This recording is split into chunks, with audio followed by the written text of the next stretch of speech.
C'est croche un peu. Crème, viens faire des rénaux chez nous, c'est bien parfait. C'est parce qu'il est croche, mais ça se voit dans la caméra. Je me serais ridicule. De quoi? Te mettre du gloss? Ben, dans ta fenêtre. Ah, bon. Ce qui serait ridicule, c'est que maintenant tu sors un viande, tu dis, Jo, je vais te jouer un morceau.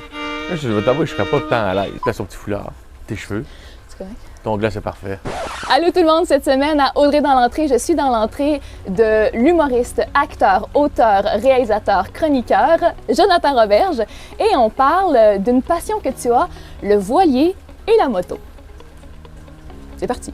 Et voilà, ok, c'est ça, j'étais comme pas sûr. La tourne part-tu là? À part là, à part là, à part là. À part la tourne.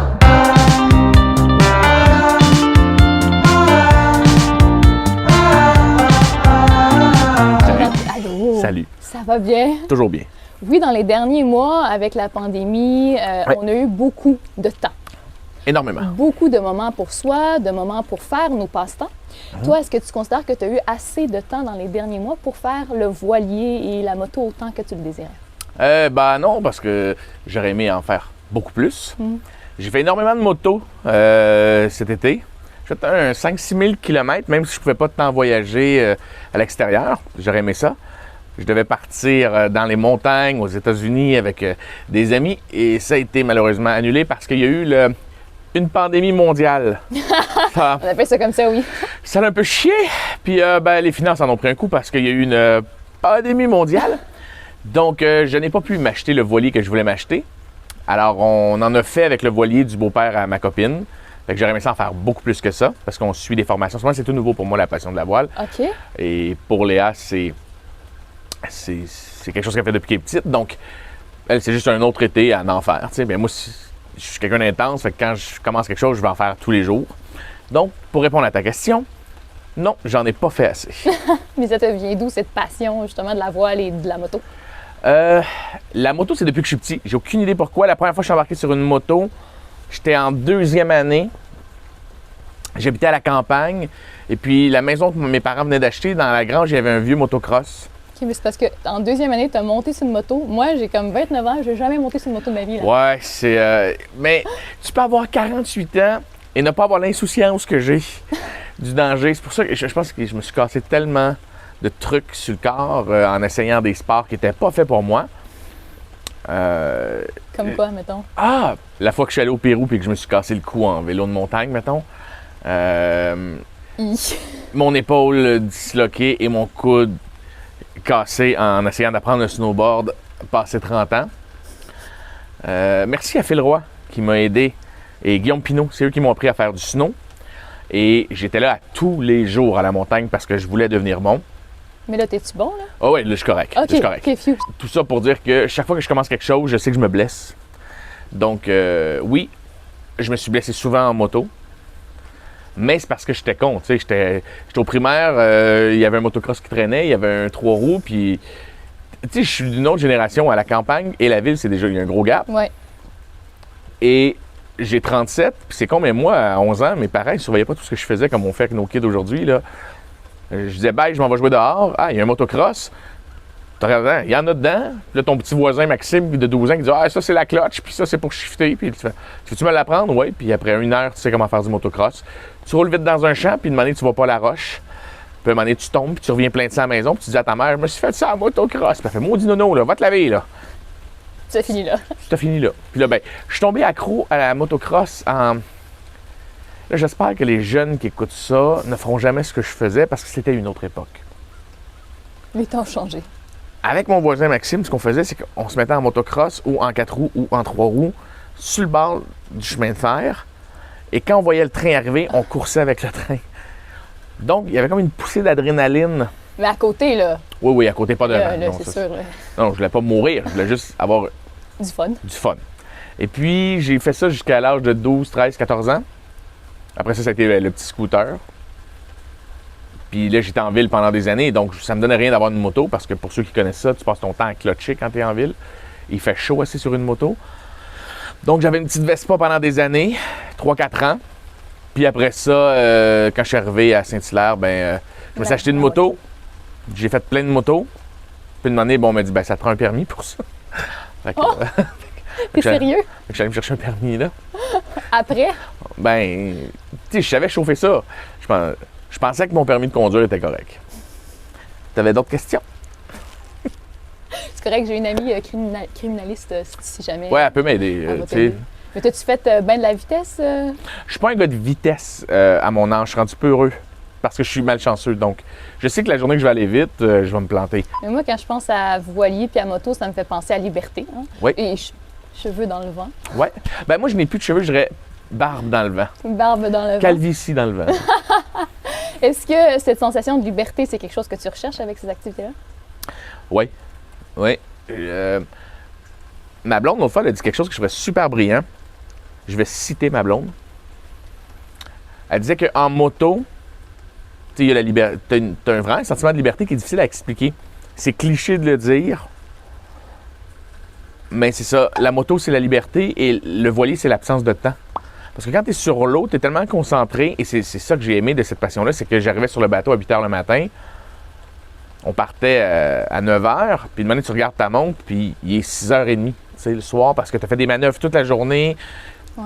Mais tu peux pas être seul sur un bateau, là, je sais pas. Oui, tu peux faire du voilier seul, mais c'est ça qui est le fun aussi du voilier, c'est que, tu sais, je le fais en équipe avec ma blonde. Tandis que la moto, ben, elle est assise en arrière de moi. Puis là, tu vois, je trouve ça cool parce que là, elle est comme tannée d'être assise en arrière de moi. Elle veut sa moto.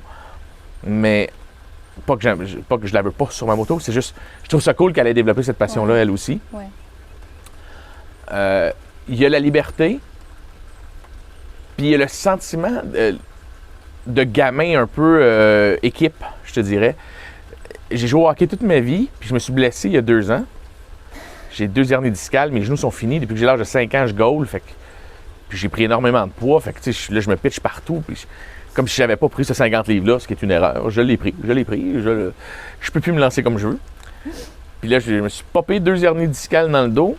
Et ça me manque la chambre de hockey, ça me manque de décrocher avec une gang d'amis.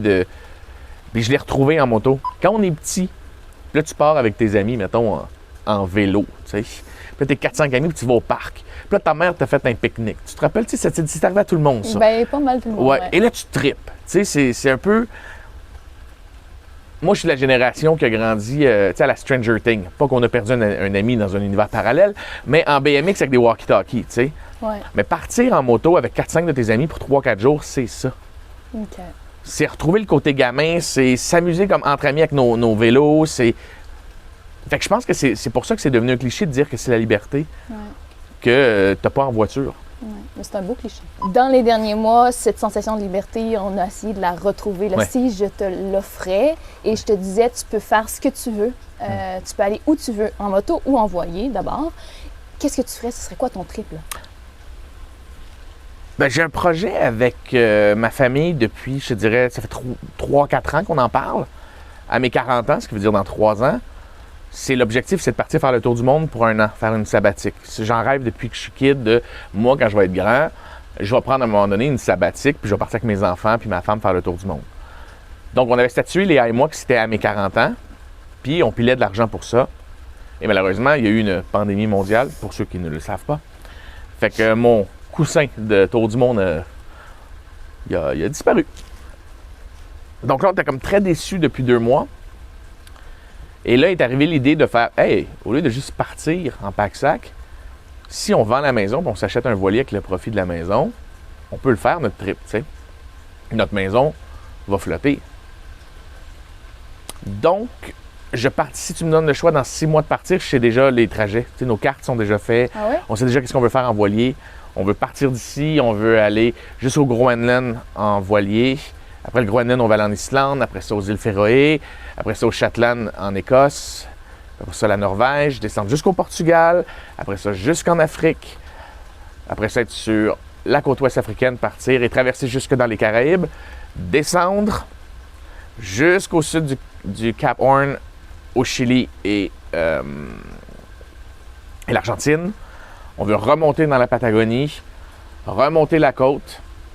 Si on a le temps, se rendre jusqu'à l'île de Pâques, revenir passer le canal de Panama et remonter par l'intercostal ici. On se donne 1 à 2 années pour le faire. Tout va dépendre de la santé de mon plus vieux et de la pandémie mondiale. Mais sachez que c'est ça l'objectif. De toute manière, 6 mois pour nous, ça ne serait pas assez Mais de toute façon, même si tu voulais partir dans les 6 prochains mois, tu ne pourrais pas parce qu'il y a ce qu'on appelle une pandémie mondiale. Alors non, je pourrais pour pas. Pour l'instant, tu as le temps d'amasser. Fait qu'on on amasse avec ce qu'on peut parce qu'on est des travailleurs autonomes puis que la pandémie mondiale nous fait mal. Mais on veut tout vendre. C'est fait. Comme là, on est en train d'évaluer on rénove la maison petit peu par petit peu pour la flipper puis la vendre. On va vendre tout ce qu'on a. Tout ce qui a de la valeur, on va le vendre. Puis s'acheter un beau gros voilier. Espérer que je puisse faire ma tournée pendant 2 ans avec mon one-man show si un jour les salles réouvrent. Puis ça sera ça. Ça va être ça le projet. Fait qu'un jour, vous allez faire comme « Ah ben Chris, il l'a fait. » Ah oui, il n'y a pas de « Ah, il va-tu le faire? » La seule chose qui peut me freiner, c'est la maladie. Ouais. Puis je l'ai vécu cette année, d'être freiné à cause d'une maladie. Je parle pas de la pandémie mondiale, je parle de celle de mon gars. Ouais. Fait que tout dépendant de la santé de Xa, dans les prochains mois, c'est ce qui va dicter la date de notre départ, mais on va partir. Ben, je te souhaite, ça va être un beau voyage. Ça va être un excellent voyage, je te le garantis. Et s'il faut que je me rende jusqu'en Australie, j'irai puis on changera la carte. Mais ça, pour l'instant, c'est la carte qui nous fait triper le plus. Puis qu'on sait qu'un an, c'est beaucoup trop court. Donc, est-ce qu'il faut qu'on revienne ici puis qu'on reparte 2 ans après le finir? Est-ce que... On le sait pas, mais on sait qu'on va le faire. En tout cas, si dans 3 ans, logiquement, ça te prendrait 1 année avant de partir. Ouais. Donc, logiquement, 2 ans. Dans 3 ans, on se reverra puis tu me parleras de ton... Promis, tu vas même venir faire une entrevue sur mon bateau, dans le sud. J'ai une bonne mémoire. Ouais, dans le sud! C'est plus vendeur de dire « Viens boire dans les Caraïbes » que « Hey, viens boire au Groenland, il fait fucking froid. » Mais moi, j'aime le froid. Fait que... Merci beaucoup Merci de à ta toi. générosité. Et en terminant, je sais pas ce que tu en penses, mais j'aimerais ça qu'on aille voir ta moto. Oui, Tu nous certain. montreras ta moto. Avec plaisir, elle est juste là. On va voir ça, cette belle moto. Yeah! OK, là, c'est sûr que c'est pas une moto d'aventure, c'est une moto de plaisance. Je suis en train de tranquillement la travailler. Mais c'est ça pour l'instant. C'est mon bébé. Mais là, je vais faire peinturer la tank, je change ça, je change les pipes, je vais tout faire ça cet hiver. C'est mon beau bébé. Puis je change le banc, je vais mettre un banc plat. Mais la même couleur, identique, mais plat. Fait que c'est Embarque ça. dessus, on veut voir. Eh ben oui. Ah, je l'aime bien gros, mettons. Et là, s'il avait fait beau, on aurait même pu aller faire un tour. Oh! Mais non, mais là, il pleut. Mais là, il pleut, malheureusement. On va voir Mais bien. j'aurais pu t'emmener faire un tour, ça aurait été cool. J'avoue. Ouais. On se reprendra. Yep, pas le choix. Alors voilà, c'est ce qui complète cette entrevue dans l'entrée de Jonathan Roberge. Merci d'avoir été Ça fait avec plaisir. nous. Merci à toi de t'être déplacé. Et merci d'être aussi professionnel avec ton 2 mètres puis tout désinfecté. Puis tout, je trouve ça classe. Je suis pas nerveux, mais je te trouve très classe. Ah ben, merci beaucoup. Yeah. On se retrouve la semaine prochaine. Bye bye. Salut!